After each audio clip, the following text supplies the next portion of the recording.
Perkenalkan, nama saya Maria Odilia Hoar, NIM 22225111064, kelas B, Prodi Pendidikan Sosiologi.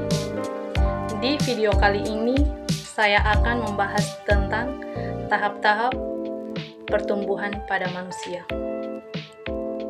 Masa bayi baru lahir. Sejak lahir kira-kira berumur 10 atau 15 hari. 4 macam penyesuaian diri dengan keadaan suhu udara, menghisap dan menelan makanan, air susu ibu, bernapas dan membuang kotoran. Masa kanak-kanak 2-6 tahun. Orang tua menyebutnya sebagai usia sulit, sebab pada masa ini terjadi kesulitan dalam mendidik mereka. Sebagian besar hidupnya dihabiskan untuk bermain-main.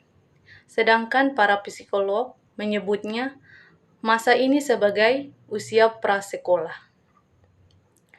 Pada masa-masa ini, para psikolog menyebut mereka dengan sebutan usia prakelompok.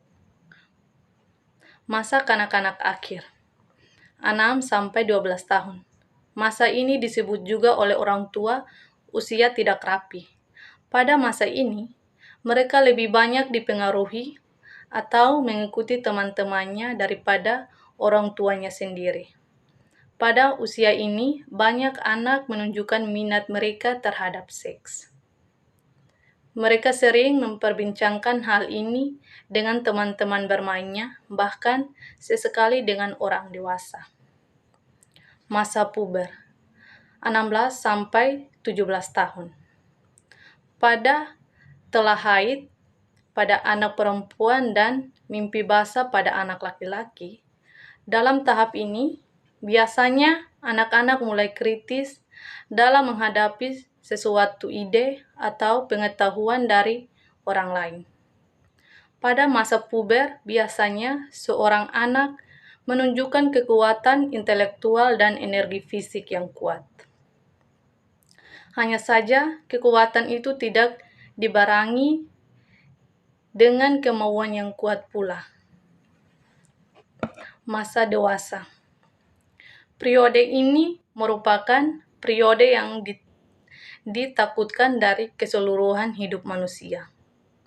Masa dewasa muda ini merupakan masa transisi di mana pria dan wanita meninggalkan ciri-ciri jasmani dan perilaku masa dewasanya, memasuki suatu periode kehidupan yang baru.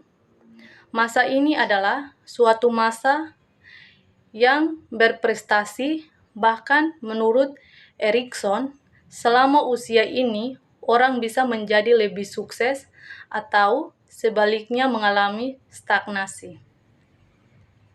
Masa ini memberikan perhatian kepada agama secara lebih besar dibandingkan dengan masa sebelumnya. Rata-rata perhatian yang lebih besar pada agama dilandasi oleh kebutuhan pribadi dan sosial. Yang berikut, masa usia lanjut. Masa usia lanjut berumur 60 sampai akhir. Kecenderungan semakin tergantung pada orang lain, baik bantuan fisik maupun ekonomi. Semakin menurunnya kemampuan motorik, kekuatan fisik, seksual, dan banyak tidak berfungsi sistem syaraf. Baik, sekian dari video saya. Terima kasih.